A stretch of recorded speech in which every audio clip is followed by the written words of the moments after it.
તો આ વિષય પર સમગ્ર વાવાઝોડાને લઈને જે સ્થિતિ સર્જાઈ છે વધુ વાત કરવા માટે આપણી સાથે હવામાન નિષ્ણાત ચિરાગ શાહ જોડાયા છે। ચિરાગભાઈ, આપનું સ્વાગત છે। સૌથી પહેલો સવાલ એ કે જે પ્રકારની સ્થિતિ છે, કારણ કે 6 કલાક સુધી વાવાઝોડું સ્થિર પણ રહ્યું, એની ગતિ પણ ઓછી થઈ છે, ત્યારે આપ કઈ રીતે જુઓ છો લેન્ડફોલ થાય ત્યારે આ સ્થિતિમાં કેટલું નુકસાન થાય?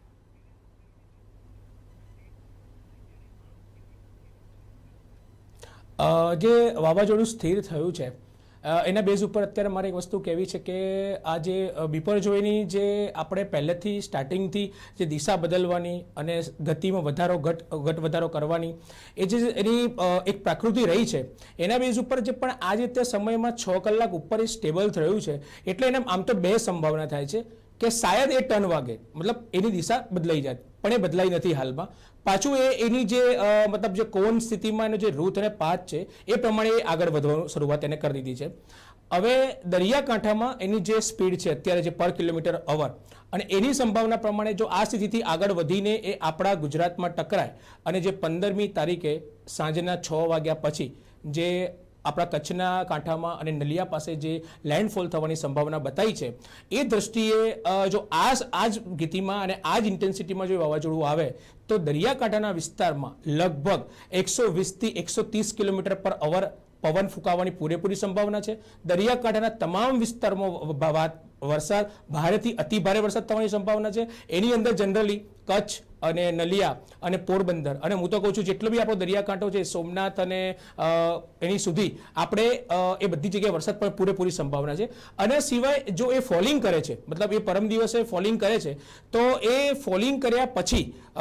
શું સ્થિતિ થશે એ હું આપને સમજાવું કે જો એ ફોલિંગ કરે છે અને જો કોઈ મતલબ એની દિશા બદલાતી નથી અને પ્રોપર એના રૂટ ઉપર જઈને એ કચ્છને ટકરાવ કરીને જો એનું આઈ લોકેશન છે એ સેન્ટરમાં આવીને ત્યાં આગળ જો ફોલિંગ થાય,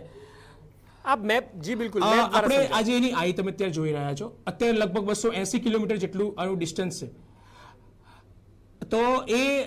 લગભગ એ કાલે અહીંયાથી વધીને મતલબ આજે નલિયા અને જે આજે ઝોન છે એની વચ્ચે આવવાની એની પૂરેપૂરી સંભાવના જે 15મી તારીખે દર્શાઈ રહી છે। તો એ વખતે એ લેન્ડફોલ થશે તો એની હું સ્થિતિ કહું છું એ વખતે મેક્સિમમ ભારેથી અતિ ભારે વરસાદ થવાની સંભાવના છે। અને જે દરિયાકાંઠાનો જે વિસ્તાર છે નલિયા અને કચ્છ અને બીજા દ્વારકા સુધી બી એના જે વેવ્સ મતલબ એના જે જનરેટ થાય છે, તો આ બધા જ વિસ્તારોમાં ભારેથી અતિ ભારે વરસાદ થવાની સંભાવના છે। અને જે કચ્છનો વિસ્તાર, નલિયાનો વિસ્તાર છે ત્યાં આગળ ગંભીરથી અતિ ગંભીર સમસ્યા સર્જાવાની સંભાવના છે। તાવતે આવ્યું હતું એના કરતાં પણ આ વાવાઝોડું પ્રચંડ છે, એટલે એની સંભાવના મને વધારે લાગી રહી છે કે એના કરતાં વધારે જોરથી આવશે અને વધારે જાનમાની હાનિ અને પશુઓને અને વધારે ઇફેક્ટ કરશે। ચિરાગભાઈ, એક શક્યતાઓને એવું પણ જોઈએ, કારણ કે જ્યારે શરૂઆતમાં 2-4 દિવસ પહેલા તેની તીવ્રતા અને ગતિ પણ વધારે હતી, 13 કિલોમીટર સુધીની હતી, ધીરે ધીરે 5 કિલોમીટર સુધી પણ આવી। શું એવી કોઈ શક્યતા, કારણ કે એક શક્યતા આપે જણાવી કે જો ઇન્ટેન્સિટી વધે તો શું થાય, જેનું આપે ઉદાહરણ પણ આપ્યા કેટલું નુકસાન થાય, પરંતુ આવતા એવું બની શકે કે તેની જે તીવ્રતા છે તે પણ ઘટે, કારણ કે સતત એમાં બદલાવ તો જોવા મળી રહ્યો છે?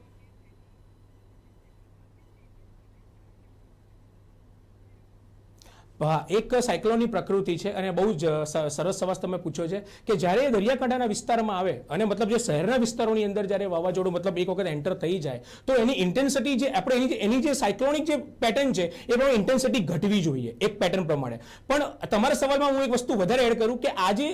વિપર્યોયની જે પ્રકૃતિ છે ને એ બીજા વાવાઝોડા કરતાં ડિફરન્ટ છે, એટલે આમાં જજમેન્ટ લેવું અને આમાં કોઈ પણ પ્રકારનું આપણે ડિસિઝન લેવું એ અત્યારે અમારા જેવા હવામાન નિષ્ણાત માટે થોડું અઘરું બની રહ્યું છે। કારણ કે આજે વાવાઝોડું આવી રહ્યું હતું ને અને આવી રીતે 6 કલાક સ્ટેબલ રહ્યું, લગભગ 200 થી 280 કિલોમીટર ડિસ્ટન્સ આપણે ગુજરાતથી દૂર છે, તો એ સ્ટેબલ રહ્યું ને એની પાછળ બી ઘણા બધા એન્વાયરમેન્ટલ ફેક્ટર જવાબદાર છે। તો એ સંભાવનામાં હું એવું કહીશ કે જો એ અંદર આવે તો તીવ્રતા વધી બી શકે છે અને તીવ્રતા ઘટી પણ શકે છે, પણ જનરલી સાયક્લોનિક પેટર્ન પ્રમાણે જોઈએ તો વાવાઝોડાની તીવ્રતા શહેરમાં કે વિસ્તારોમાં આવવાથી ઘટે છે અને ઘટવી જોઈએ, પણ શરૂઆતના જે 3-4 કલાક છે એમાં એની પ્રચંડ જે બી એનો જે રૂપ છે એ જરૂરથી બતાવશે। અચ્છા, કારણ કે આપણી પાસે પાછળ મેપ પણ છે, જો આપ એ વધારે સારી રીતે સમજાવી શકો કે એકવાર હિટ કરશે પછી કયા કયા વિસ્તારોને પ્રભાવિત કરી શકે છે, કારણ કે મધ્ય ગુજરાત સુધી, અમદાવાદ અને ત્યારબાદ ઉત્તર ગુજરાતની પણ શક્યતા છે થોડા ઘણા વરસાદની, અને એ સ્થિતિ કેટલા દિવસ સુધી રહી શકે છે?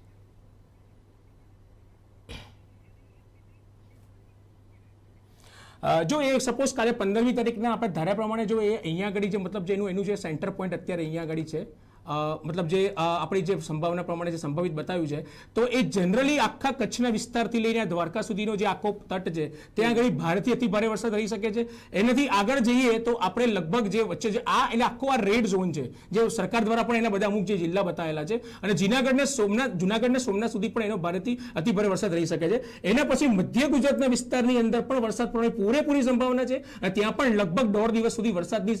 સ્થિતિ રહેશે. અને આપણે જે મહેસાણા, અમદાવાદ અને ગાંધીનગરના જે એરિયા છે ત્યાં સુધીમાં માત્ર 1 દિવસ સુધી વરસાદ પડે એની પૂરેપૂરી સંભાવના અત્યારે વર્તાઈ રહી છે. બીજું એક મારે તમને ખાસ કહેવું છે કે જ્યારે એ અહીંયા આગળ ફોલિંગ કરશે કચ્છના ઝોનની અંદર નલિયા અંદર ફોલિંગ કરશે અને જો એની ઇન્ટેન્સિટી થોડી પણ ડાઉન ના થઈ, સપોઝ એની ગતિ ઘટશે નહીં, તો એવું બની શકે છે કે લગભગ 24 થી 48 કલાક દરમિયાન 12 થી 15 ઇંચ વરસાદ પડવાની પૂરેપૂરી સંભાવના છે. એ તો ખૂબ મોટી માત્રામાં કહી શકાય આપ જે કહી રહ્યા છો, કારણ કે 12 થી 24 ઇંચ જેટલો વરસાદ રહે તો એક રીતે એ ત્રાસદીથી ઓછું નથી, કારણ કે એ જ આંકડા જ બતાવે છે કે 14 હા આપે જે 14 ઇંચ પણ વાત કરી એ પણ ખૂબ મોટા વ્યાપક પ્રમાણમાં કહી શકાય. હવે એ સ્થિતિમાં સાથે એ સમજવું છે કે મધ્ય ગુજરાત અને ઉત્તર ગુજરાત સુધી જો વરસાદની અસર થવાની હોય કેટલા દિવસ સુધી ચાલી શકે? જો આપણે આખા વાવાઝોડાના હિટિંગનું એનાલિસિસ કરીએ કે જ્યારે લેન્ડફોલ થશે તો એ ઇન્ટેન્સિટી પ્રમાણે આની અસર આવનારા કેટલા દિવસો સુધી સૌરાષ્ટ્ર અને મધ્ય ગુજરાત સાથે દક્ષિણમાં જોવા મળે?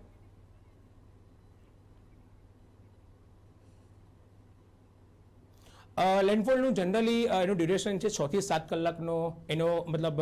લેન્ડફોલ થવાનો મતલબ પૂરેપૂરો એરિયા હોય તો એ 6-7 કલાકના આગળના 3 કલાક ને 6-7 કલાકના પાછળના 4 કલાક એટલે લગભગ 12 થી 14 કલાક તો જે સંભવિત વિસ્તારમાં જ્યાં ફોલિંગ થયું ત્યાં તો 14 કલાક એની અસર રહેશે વરસાદની. એના પછી જે મધ્ય ગુજરાત આવે મતલબ જેનું સેકન્ડ હું વેવ્સ વાઇઝ કહીશ કે P1, P2, P3 આપ્યા છે તો P2 નો વેવ છે જેમાં જે પટ્ટો છે એની અંદર મધ્ય ગુજરાતનો અને દક્ષિણ ગુજરાત થોડો વિસ્તાર છે ત્યાં લગભગ કહેવાય છે કે ત્યાં આગળ બી 8 થી 9 કલાક વરસાદ નહીં, 1 દિવસ પૂરો વરસાદ રહી શકે એમ છે. અને બાકીનો જે પછીનો વિસ્તાર જે આવે છે જે આપણે અમદાવાદ અને મહેસાણા સુધી કવર કરે છે ત્યાં આગળ લગભગ અડધો દિવસ કે 1 દિવસ સુધી વરસાદ થવાની પૂરેપૂરી સંભાવના છે. વરસાદ તો ગુજરાતના 75% એરિયાની અંદર આવશે જ, કારણ કે જો એનું મધ્ય બિંદુ જેનું જે આઈ છે એ આઈ જો નલિયાની અંદર ફોલ થઈ મતલબ જો કચ્છની અંદર ફોલ થઈ તો 100% એવું કહેવાય છે કે ઉપર તો કોઈ રાજસ્થાન સુધી એની અસર થઈ શકે એમ છે. પહેલાં એક પેટર્ન જોવામાં આવતી, જો એની પર આપ થોડો પ્રકાશ પાડી શકો કે ઈસ્ટર્ન ઇન્ડિયામાં જેમ કે આપણે ઓરિસ્સાની વાત કરીએ કે બંગાળની વાત કરીએ ત્યાં આ પ્રકારની ઘટનાઓ જોવા મળતી, પરંતુ છેલ્લા થોડા સમયથી ગુજરાત તરફનો દરિયો છે અને જ્યારે અરબી સમુદ્રની વાત કરીએ ત્યાં આ પ્રકારની ઘટનાઓ વારે ઘડીએ જોવા મળે છે. આ જિયોગ્રાફિકલ જે ચેન્જ છે તેની પાછળનું કારણ શું હોઈ શકે?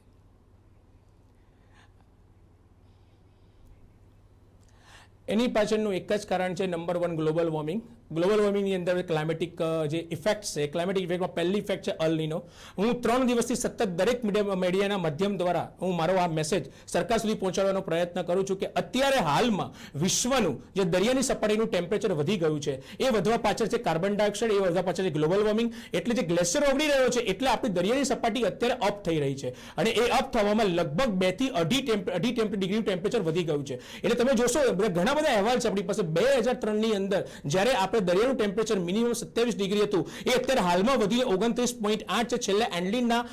પેલા જે જજમેન્ટ પ્રમાણે 2021માં એને પેરિસની અંદર જ્યારે જજમેન્ટ ડિક્લેર કર્યું હતું તો આ જજમેન્ટ તમે વિચાર કરો અને 2 ડિગ્રી એટલે આપણે બોલવામાં સામાન્ય 2 ડિગ્રી પણ 2 ડિગ્રી વિશ્વ સ્તરે દરિયાનું ટેમ્પરેચર વધી રહ્યું છે. હવે તમારો સવાલ એ છે કે આરબની અંદર જ કેમ? હવે એનું તમે રીઝન આપું. આરબ કન્ટ્રીની આજુબાજુ ઓમન છે, ઉપર કઝાકિસ્તાન, પાકિસ્તાન છે અને છેક નીચે આ બાજુ સાઉથ આફ્રિકા છે. આ બધા ગરમ વિસ્તારો છે, ગરમ પ્રદેશો છે બધા. ત્યાં આગળ ગરમ વાદળો ડેવલપ થાય અને કુદરતી રીતના એ આરબ સમુદ્રની અંદર આવે ત્યાં આગળ લો પ્રેશર ક્રિએટ કરે. જનરલી સાયક્લોન એટલે લો પ્રેશર, પાણીનું લો પ્રેશર વધે, ભેજનું તાપમાન વધે, લો પ્રેશર સાયક્લોન થાય, સાયક્લોન